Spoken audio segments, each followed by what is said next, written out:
নূহ আলাইহিস সালাম আউয়ালু রাসূলিন বুইসা ইলা আহলিল আরদ। সাইয়েদনা আদম আলাইহিস সালাম এবং ইদ্রিস আলাইহিস সালামের পরে আল্লাহ তাআলা নূহ আলাইহিস সালামকে পৃথিবীর সর্বপ্রথম রাসূল করে এই পৃথিবীতে প্রেরণ করেছেন এবং আল্লাহ তাআলা ওনাকে বলেছেন আবদান শাকুরা, মানে হচ্ছে অ্যান অবিডিয়েন্ট সার্ভেন্ট অফ আল্লাহ। আল্লাহ তাআলার একজন কৃতজ্ঞ বান্দা হিসেবে আল্লাহ তাআলা কালামুল্লাহ মাজিদে নূহ আলাইহিস সালামকে এই উপাধি দিয়েছিলেন। পাশাপাশি তিনি হচ্ছেন উলুল আজমি মিনার রসুল, অর্থাৎ 5 জন নবীকে আল্লাহ তাআলা কুরআনুল কারীমে দৃঢ় প্রত্যয়ী বা দৃঢ়চেতা রাসূল হিসেবে ঘোষণা করেছেন। নূহ আলাইহিস সালাম হচ্ছেন তাদের মধ্য থেকে অন্যতম। সাউদার্ন ইরাকের একটি শহরে, যেটি কুফা শহরের নিকটবর্তী একটি শহর, এমন একটি শহরে আল্লাহ তাআলা নূহ আলাইহিস সালামকে নবী হিসেবে প্রেরণ করেছিলেন। সাইয়েদনা আদম আলাইহিস সালাম থেকে শুরু করে নূহ আলাইহিস সালাম পর্যন্ত টানা 1000 বছর পর্যন্ত পৃথিবীতে শিরকের সূচনা বা উৎপত্তি হয়নি। বেসিকলি নূহ আলাইহিস সালামের জামানাতেই এই পৃথিবীতে সর্বপ্রথম শিরকের সূচনা হয়েছিল। ইবলিস শয়তান সর্বপ্রথম নূহ আলাইহিস সালামের জামানার যে কওমের লোকেরা তাদের কাছে শিরকের ইন্ট্রোডিউস করেছিল। তাদের সময়ে 5 জন আল্লাহওয়ালা ব্যক্তি ছিল। তাদের ইন্তেকালের পরে শয়তান সেই জনগোষ্ঠীর লোকদের কাছে এসে বলল, তোমরা এই সমস্ত কি ইবাদত করছো? তোমাদের পূর্বপুরুষেরা যেমনভাবে আল্লাহ তাআলার কাছে ইবাদত করে নিজেদেরকে সঁপে দিয়েছিল, তার সামনে তো তোমাদের ইবাদত কিছুই নয়। তোমরা একটা কাজ করো, তোমাদের 5 জন আধ্যাত্মিক পুরুষ বা আল্লাহর প্রিয় বান্দাদের 5টি মূর্তি তৈরি করে তোমরা তোমাদের ইবাদতগাহের পাশে রাখো। ফলে তাদের চেহারা দেখলে তাদের বেশি বেশি ইবাদতের কথা তোমাদের স্মরণ হবে এবং তোমরা আল্লাহ তাআলার ইবাদত করার ব্যাপারে বেশি আগ্রহী হবে।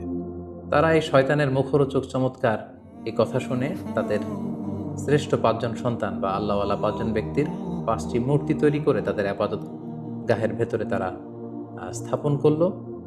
এবং আসলেই তারা যখন এই 5 জন ব্যক্তিদের মূর্তির দিকে তাকাতো, তাদের আল্লাহ তাআলার ইবাদতের কথা তাদের স্মরণ হতো, ফলে তারা আল্লাহ তাআলার বেশি বেশি ইবাদত করতে লাগলো। এই জেনারেশন এভাবেই বেশি বেশি আল্লাহ তাআলার ইবাদতের মধ্য দিয়ে তারা পার করতে লাগলো। কিন্তু পরবর্তী জেনারেশন যখন আসলো, শয়তান তাদের কাছে এমনভাবে কুমন্ত্রণা বা টেম্পটেশন দিল, ফলে ওই প্রজন্ম তারা আল্লাহ তাআলার এক আল্লাহর ইবাদতকে ভুলে গিয়ে এই 5 জন শ্রেষ্ঠ আল্লাহর ওয়ালির মূর্তির সামনে দাঁড়িয়ে সেখানেই তারা মানত করতে শুরু করলো এবং এক আল্লাহর ইবাদত বাদ দিয়ে সেই মূর্তিগুলোর ইবাদত শুরু করে দিল। এভাবেই সাইয়েদনা নূহ আলাইহিস সালামের জামানাতে সর্বপ্রথম শিরকের সূচনা হয়।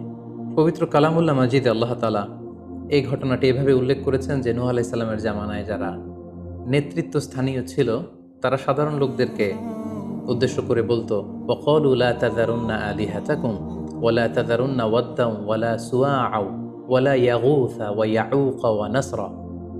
অর্থাৎ আমাদের যে 5 জন বিখ্যাত ব্যক্তি, তাদের নাম ছিল ওয়াদ্দান, সুওয়াআন, ইয়াগুথ, ইয়াউক এবং নাসর। তোমরা এদের ইবাদত ছেড়ে দিও না, বরং তোমরা এদের উপাসনা করতে থাকো।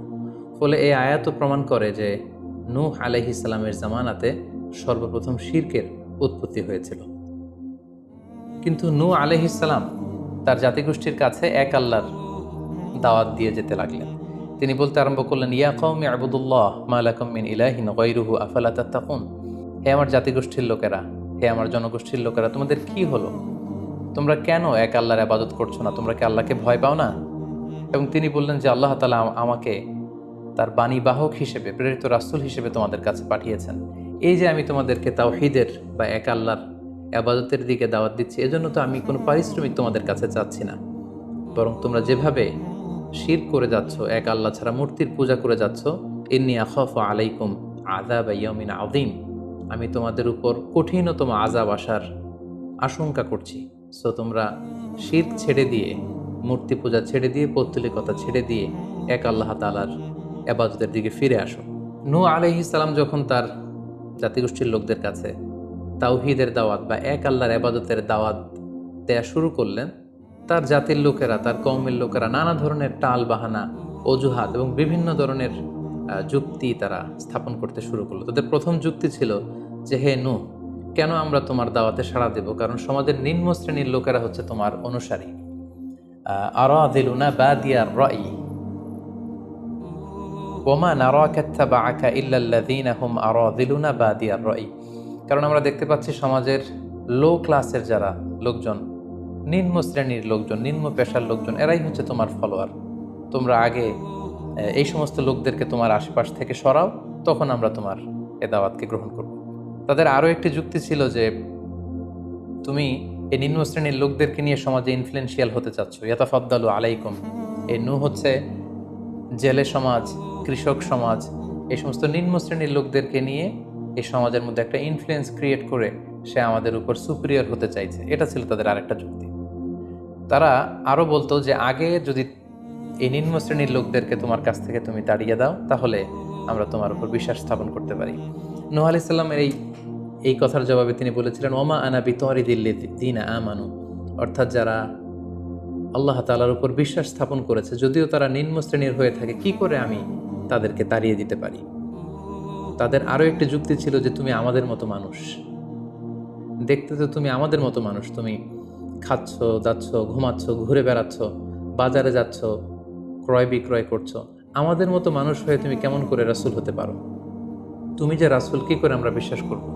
কেন আকাশ থেকে ফেরেশতারা এসে বলে দিয়ে যায় না যে তুমি রাসূল? তাহলে তো আমরা ফেরেশতাদেরকে দেখলে আমরা আস্থা পেতে পারি এবং নিশ্চিত হতে পারি যে আসলেই তুমি আল্লাহর পাঠানো রাসূল।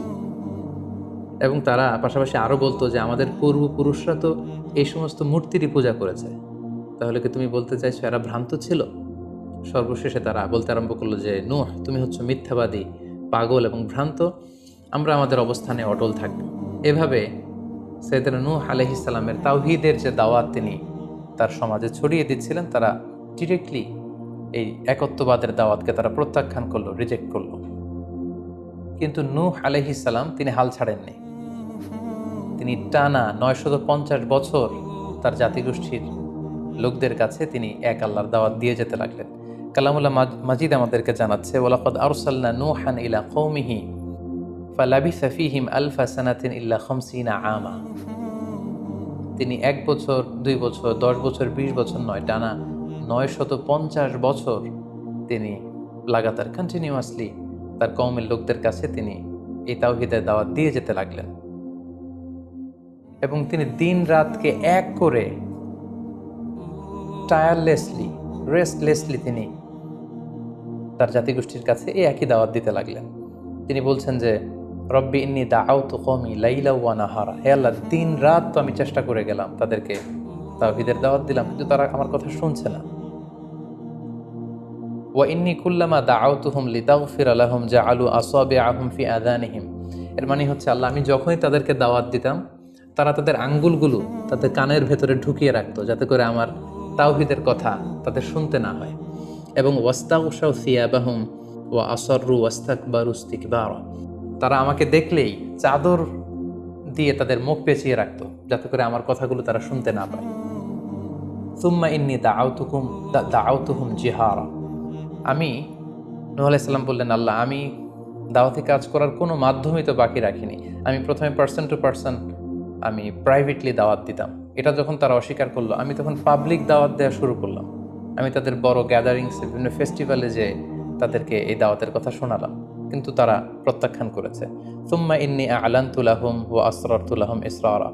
অর্থাৎ এই আয়াত থেকে বোঝা যাচ্ছে যে নূহ আলাইহিস সালাম দাওয়াত দেওয়ার বা বাণী বাহকের যে কাজ, এই গুরুদায়িত্ব পালনে কোনো ধরনের প্রক্রিয়া তিনি বাদ রাখেননি। তিনি দিনে রাতে, তিনি প্রাইভেটলি, তিনি পাবলিকলি, তিনি উৎসাহ প্রদানের মাধ্যমে, জান্নাতের সুসংবাদ দেওয়ার মাধ্যমে, কিংবা জাহান্নামের ভয় দেখানোর মাধ্যমে নানাভাবে তার জাতিগোষ্ঠীর কাছে আখিরাতের কথা, আখিরাতে আল্লাহ তাআলার সুপ্রিম কোর্টের কাঠগড়ায় দাঁড়িয়ে জবাবদিহিতার কথা, এক আল্লাহর একত্ববাদের কথা, এ দাওয়াতগুলো তিনি দিয়ে গিয়েছেন। কিন্তু অধিকাংশ ক্ষেত্রেই এবং অধিকাংশ লোকগুলোই নূহ আলাইহিস সালামের এই তাওহীদের দাওয়াতকে প্রত্যাখ্যান করেছিল এবং রিজেক্ট করেছিল। এভাবে নূহ আলাইহিস সালাম যখন দাওয়াত দিয়ে যেতে লাগলেন, তার কওমের লোকদের মধ্য থেকে ফাইনাল যে রেসপন্সটি এসেছিল সেটি হচ্ছে, ক্বালু লা ইন লাম তানতাহি ইয়া নূহ লা তাকুনান্না মিনাল মারজুমিন। হে নূহ, অনেক হয়েছে, এবার তুমি থামো। তুমি যদি এই দাওয়াত দেয়া বন্ধ না করো, তাহলে আমরা তোমাকে স্টোনিং করে, পাথর মেরে, প্রস্তর নিক্ষেপ করে দুনিয়া থেকে বিদায় করে দিই। এবং তারা এও বলল যে ক্বালু ইয়া নূহ ক্বাদ জাদালতানা ফাআকসারতা জিদালানা, অনেক হয়েছে, তুমি অনেক আর্গুমেন্ট আমাদের সাথে দিয়েছ, অনেক তর্ক বিতর্ক তোমার সাথে হয়েছে, এবার থামো। ফাআতিনা বিমা তাইদুনা ইন কুনতা মিনাস সাদিকিন, তুমি যে আযাবের ভয় দেখাচ্ছ পারলে সেটা দেখাও। তুমি আমাদেরকে বলছো যে আমরা যদি এক আল্লাহর ইবাদত না করি, আমরা যদি পৌত্তলিকতা না ছাড়ি, তাহলে আল্লাহ তাআলা আযাব দিয়ে আমাদেরকে ধ্বংস করে দিবে। পারলে সেই ধ্বংসলীলা তুমি আমাদের সামনে নিয়ে আসো, পারলে সেই শাস্তি দেখাও, তুমি যদি সত্যবাদী হয়ে থাকো। এবার নূহ আলাইহিস সালাম তাদের এ ধরনের অ্যাটিটিউড দেখে অনেকটা হতাশ হলেন। তিনি তাদের কাছে কোনো প্রতিদান চাইছেন না, তাদের কল্যাণের জন্যই, তাদেরকে জাহান্নামের আগুন থেকে বাঁচার জন্যই তিনি 950 বছর ডেডিকেট করে দিলেন তাদের দাওয়াতি কাজে। কিন্তু তারা যখন দাওয়াতি কাজে সাড়া দিচ্ছে না, অবশেষে হতাশ হয়ে নূহ আলাইহিস সালাম আল্লাহকে দোয়া করলেন, আল্লাহ ফাফতাহ বাইনি ওয়া বাইনাহুম ফাতহান, আমি আর পারছি না, আপনি এবার এসপার ওসপার করে দিন, আপনি একটা ফয়সালা করে দিন। অবশেষে তিনি বদদোয়া করে বসলেন, তাদের উপর অভিশাপ দিয়ে ফেললেন, কার্ডস করে বসলেন। তিনি বললেন, রাব্বি লা তাযার আলাল আরদি মিনাল কাফিরিনা দাইয়ারা, হে আল্লাহ, আপনি এমন আযাব পাঠান, আযাব দিয়ে আপনি কাফিরদের আন্ডা বাচ্চা কাউকে আপনি অবশিষ্ট রাখবেন না, পুরো কাফির সমাজ, মুশরিক সমাজকে আপনি আযাব দিয়ে ধ্বংস করে দেন। যদি আপনি তাদেরকে বাঁচিয়ে রাখেন তাহলে তারা বিশ্বাসীদেরকেও সংক্রামিত করবে এবং তাদের অনাগত প্রজন্ম তারা পাপাচারী হয়ে এই পৃথিবীতে তারা ফাসাদ সৃষ্টি করবে।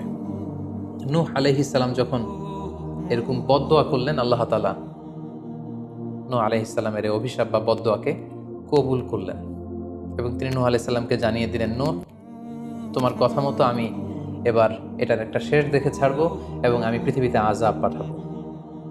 সে আযাবটি হচ্ছে ভয়ঙ্কর ধরনের বন্যা হয়ে যাবে গোটা পৃথিবীতে, মহাপ্লাবন ঘটবে। সো সেই প্লাবন থেকে বাঁচার জন্য ওয়াসনাইল ফুলকা বিআইউনিনা ওয়া ওয়াহিনা, অর্থাৎ হে নূহ, তুমি আমার গাইডেন্স বা আমার পাঠানো দিক নির্দেশনা অনুযায়ী তুমি বিশাল একটি নৌকা বানাও বা কিস্তি বানাও বা বিশাল একটি জলতরী বা নৌযান বানাও, যাতে করে এই মহাপ্লাবন থেকে বাঁচার জন্য তুমি বিশ্বাসীদেরকে নিয়ে এই নৌযানে, এই কিস্তিতে, জাহাজে বা এই জলতরীতে, এই নৌকাতে তোমরা আশ্রয় নিতে পারো।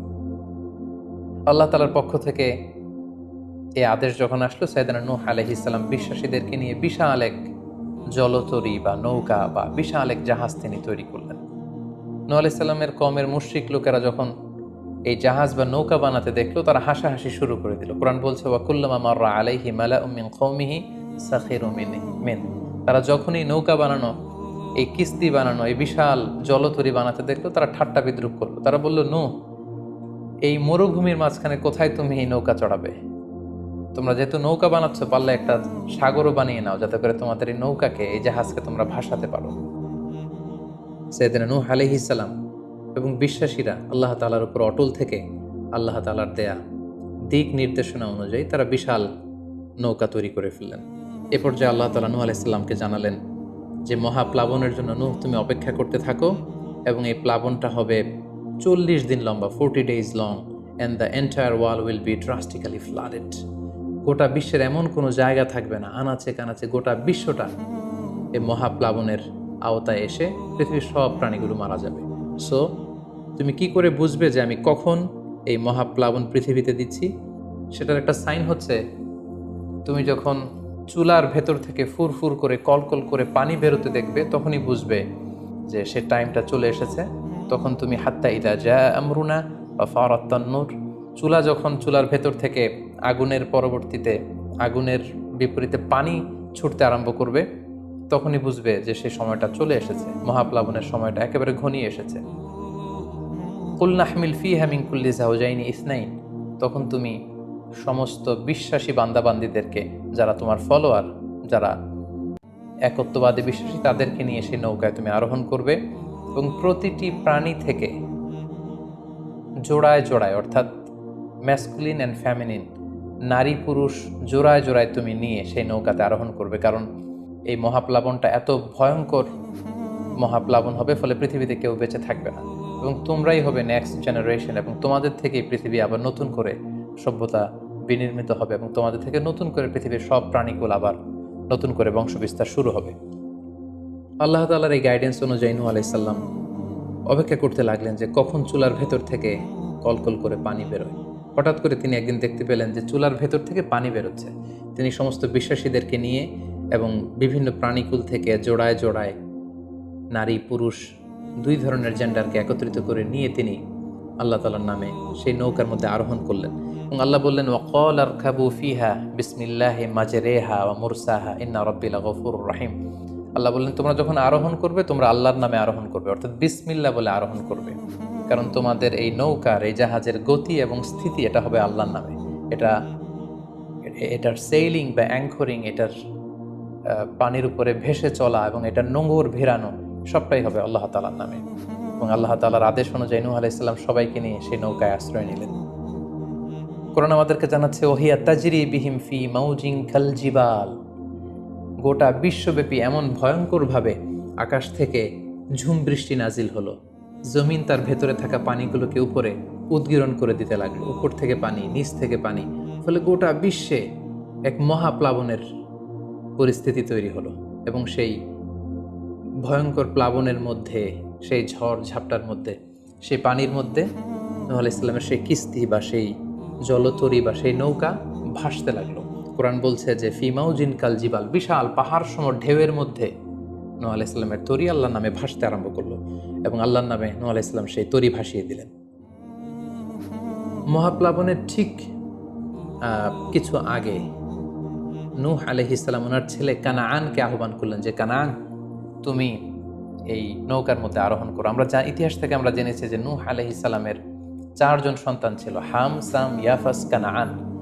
এই 4 জন সন্তানের মধ্যে 3 জন ঈমান এনেছিল, শুধু কানাআন ছাড়া। নূহ আলাইহিস সালাম কানাআনকে বললেন, কানাআন ইয়া বুনাইয়া ইরকাব মাআনা, হে আমার প্রিয় সন্তান, তুমি নৌকায় ওঠো, আল্লাহর কাছে তওবা করো।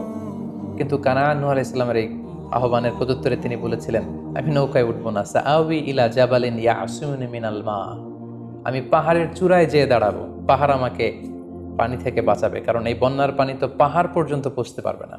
নূহ আলাইহিস সালাম বললেন, ক্বালা লা আসিমাল ইয়াউমা মিন আমরিল্লাহ ইল্লা মার রাহিম, হে কানাআন, আজকে আল্লাহর এই গজব থেকে, এই আযাব থেকে, এই মহাপ্লাবন থেকে বাঁচানোর কেউ নাই, কেউ তোমাকে বাঁচাতে পারবে না। পাহাড় তোমাকে আজকে সুরক্ষা দিতে পারবে না, বাঁচাতে পারবে না, আজকে বাঁচানোর কেউ নেই, তুমি তাড়াতাড়ি উঠে আসো এখানে। কিন্তু নূহ আলাইহিস সালামের ছেলে কানাআন অস্বীকৃতি জ্ঞাপন করলো।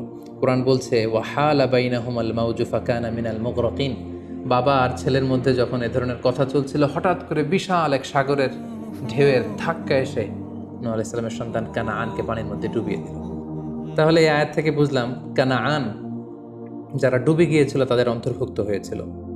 এবং মজার ব্যাপার হচ্ছে, নূহ আলাইহিস সালামের স্ত্রীও এই মহাপ্লাবন থেকে বাঁচতে পারেনি। সেও ঈমান না আনার কারণে যারা ধ্বংস হয়েছিল, যাদের সলিল সমাধি হয়েছিল মহাপ্লাবনের পানির মধ্যে, নূহ আলাইহিস সালামের স্ত্রীও সেখানে নিহত হয়েছেন। এখন একটি প্রশ্ন এসে দাঁড়ায়, সেটি হচ্ছে যে এটা কি একটা গ্লোবাল ডিজাস্টার ছিল কিনা? এটা কি ইরাকের সেই সাউদার্ন পার্টেই শুধু এই বন্যাটা হয়েছিল, না গোটা বিশ্বব্যাপী হয়েছিল?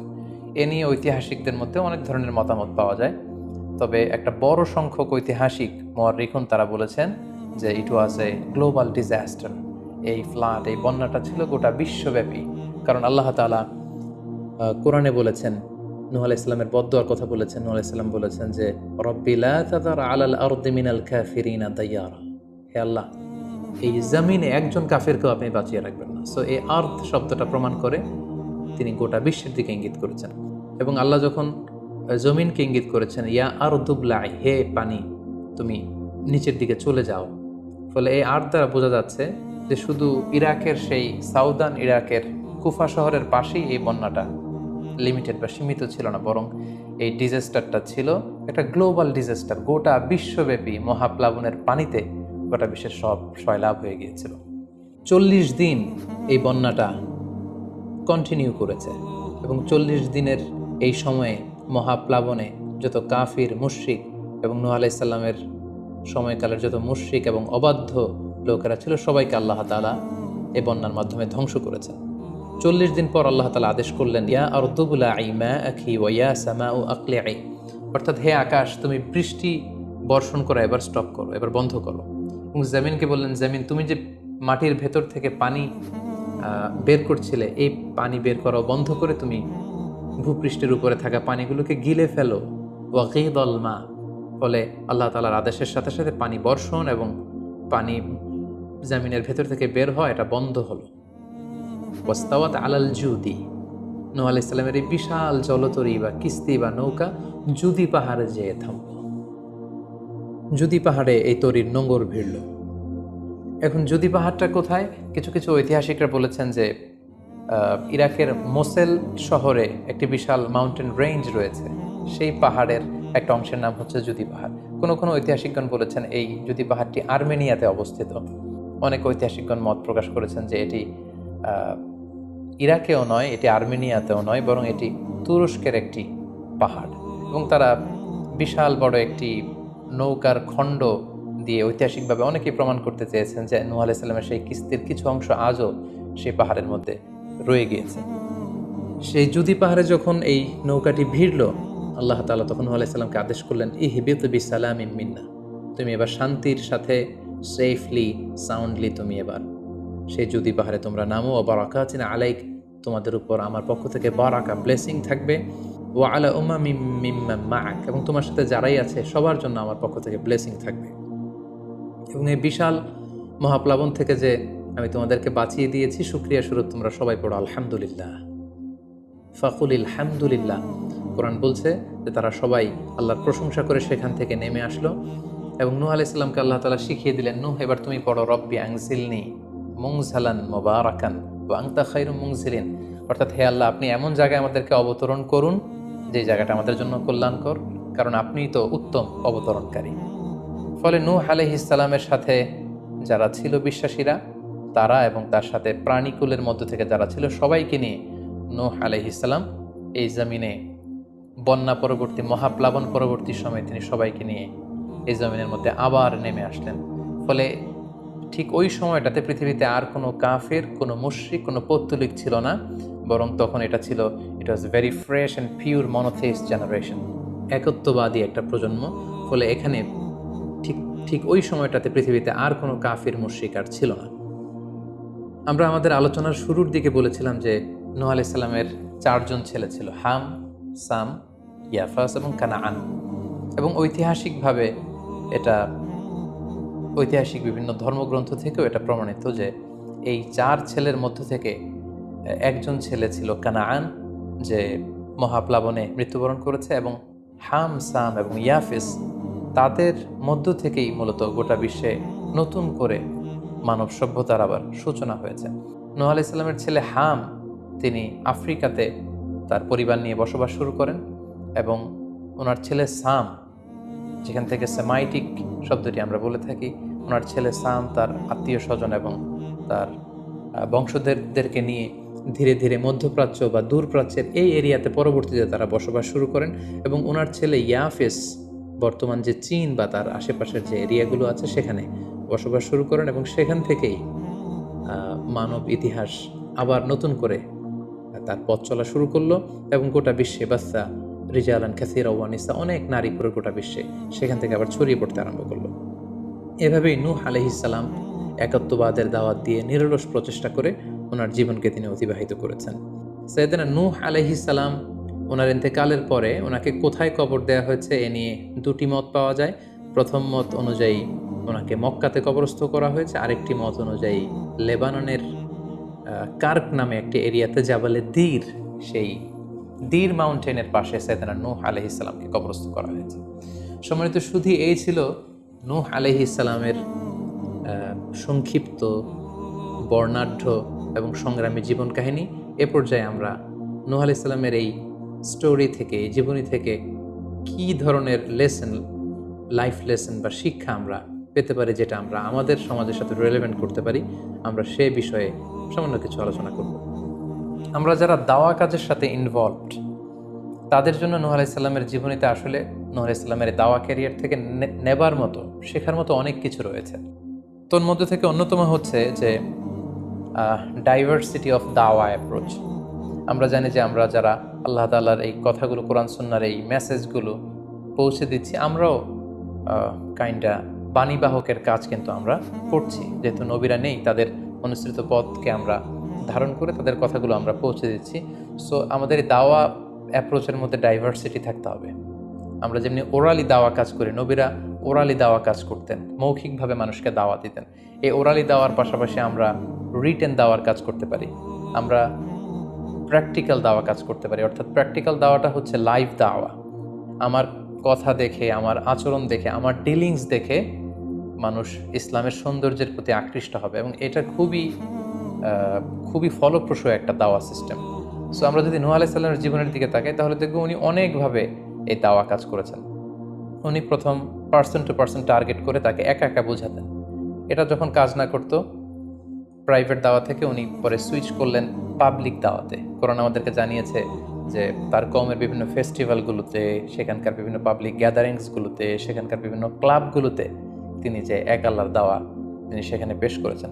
পাশাপাশি নূহ আলাইহিস সালাম তার সময়ের সম্ভ্রান্ত ব্যক্তিবর্গ যারা, তাদেরকে স্পেশালি তিনি দাওয়া কাজের আওতায় নিয়ে এসেছেন।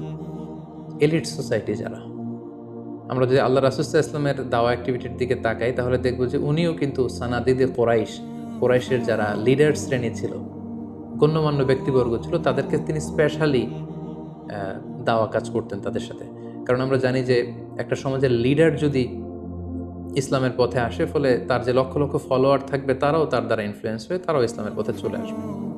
এবং আল্লাহ রাসূল সাল্লাল্লাহু আলাইহি ওয়াসাল্লামের জীবনীতে আমরা দেখেছি যে কোনো গোষ্ঠীর বা কোনো কওমের বা কোনো ট্রাইবের গোত্র প্রধান যখন কালিমা পড়ে মুসলমান হয়েছে, তার দেখা দেখি গোত্রের সকল নারী পুরুষ তারাও মুসলমান হয়ে গেছে। দাওয়া কাজ আঞ্জাম দেওয়ার ক্ষেত্রে যারা এলিট সোসাইটি বা সমাজের গণ্যমান্য ব্যক্তিবর্গ যারা থাকবে, তাদেরকে দাওয়া দেওয়ার ক্ষেত্রে আমাদেরকে স্পেশাল এফোর্ট দিতে হবে। কারণ তাদেরকে যদি আমরা ইসলামের পক্ষে, সত্যের পক্ষে কনভিন্সড করতে পারি, ফলে তারা সমাজের আরও অনেক লোককে ইনফ্লুয়েন্স করে ইসলামের সুশীতল বাণীর ভেতরে নিয়ে আসতে পারবে। তো এর মানে এই নয় যারা নিম্ন শ্রেণীর বা যারা সমাজের মধ্যবিত্ত বা নিম্ন মধ্যবিত্ত যে ফ্যামিলিগুলো রয়েছে বা যে সমস্ত লোকজন রয়েছে, তাদেরকে আমরা গুরুত্ব দিব না, ব্যাপারটি এমন নয়। বরং নূহ আলাইহিস সালামের ঘটনা থেকে আমরা বুঝতে পারছি যে একটা হচ্ছে মাস পিপুলদের জন্য দাওয়া, আর একটি হচ্ছে যারা সমাজের উচ্চ শ্রেণী তাদের জন্য স্পেশালি কিছু টাইম স্পেন্ড করা, তাদেরকে আলাদাভাবে দাওয়া দেওয়া, এবং অথবা তাদের উপযোগী করে দাওয়া অ্যাক্টিভিটি তাদের কাছে যদি আমরা প্রেজেন্টেশন করতে পারি, তাহলে নিঃসন্দেহে তারাও ইসলামের সৌন্দর্যের দ্বারা আকৃষ্ট হবে। নূহ আলাইহিস সালামের এই জীবন কাহিনী থেকে আমরা আরও একটি বিষয় শিখতে পারি, সেটি হচ্ছে দাওয়া কাজে কখনো হতাশ হওয়া যাবে না, নিরাশ হওয়া যাবে না, এবং হাল ছাড়া যাবে না, বরং ভরসা রাখতে হবে আল্লাহর উপর। কারণ আমরা কয় বছর দাওয়া কাজ করে যাচ্ছি, আমরা কতটুকু এফোর্ট দিয়েছি, আমরা কতটুকু টাইম স্পেন্ড করেছি, আমরা কতটুকু স্যাক্রিফাইস করেছি। আমরা যদি নূহ আলাইহিস সালামের জীবনের দিকে তাকাই, তাহলে দেখব যে তিনি টানা 950 বছর টানা লাগাতার তিনি তার জাতিগোষ্ঠীর কাছে দাওয়াতি কাজ করেছেন, কিন্তু তিনি নিরাশ হননি, হতাশ হননি, হাল ছেড়ে দেননি, তিনি ভরসা রেখেছিলেন আল্লাহ তাআলার উপর। সো আমরা যারা দাওয়া কাজ করছি, আমরা ইনস্ট্যান্ট ফলাফলের জন্য যেন বসে না থাকি, আমরা আমাদের দায়িত্বটুকু পালন করব। নূহ আলাইহিস সালামের এই স্টোরি থেকে আমরা আরও একটি বিষয় শিখতে পারি, সেটা হচ্ছে আমাদের কাজ হচ্ছে ইফোর্ট দেয়া, বাট এটার কমপ্লিশন, এটার রেজাল্ট আসবে আল্লাহ তাআলার পক্ষ থেকে। আরবিতে বলা হয় যে আস-সা'য়ু মিন্না ওয়াল ইতমামু মিনাল্লাহ, প্রচেষ্টা করার মালিক আমরা, সফলতা দেওয়ার মালিক হচ্ছেন আল্লাহ। আমি অনেক দাওয়াতি কাজ করছি, কিন্তু আমার দাওয়াতি কাজে কেউ সাড়া দিচ্ছে না, কেউ রেসপন্স করছে না, আমার দাওয়াতি কাজে কেউ ইসলামের প্রতি আকৃষ্ট হচ্ছে না, ইট ডাজন্ট মিন দ্যাট আমি একজন ব্যর্থ দায়ী, না, এটা কখনোই না। বরং আমি সিনসিয়ারিটির সাথে আমার সর্বোচ্চ প্রচেষ্টাটুকুন আমি করছি কিনা, সেটাই হচ্ছে দেখার বিষয়। আমার কত ফলোয়ার, আমার ডাকে কত মানুষ সাড়া দিল, এটা দেখার বিষয় না, বরং আমি আমার রোলটা প্লে করতে পারছি কিনা সিনসিয়ারিটির সাথে, এটা হচ্ছে দেখার বিষয়।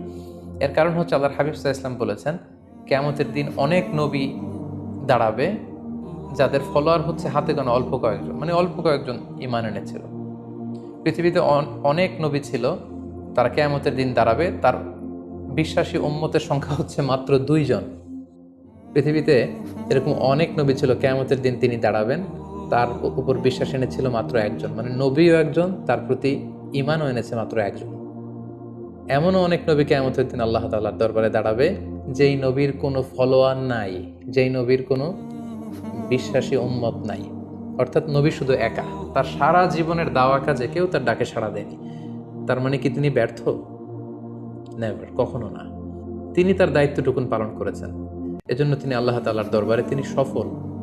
সো কে আপনার ডাকে সাড়া দিবে, কে ইসলামের পথে আসবে, এটা আমাদের দেখার বিষয় না। আমাদের দেখার বিষয় হচ্ছে আমরা আমাদের দায়িত্বটুকুন পালন করেছি কিনা, আমরা কোরআনের ইসলামের সুন্দর বিউটিফুল মেসেজগুলো আমরা পৌঁছে দিতে পেরেছি কিনা।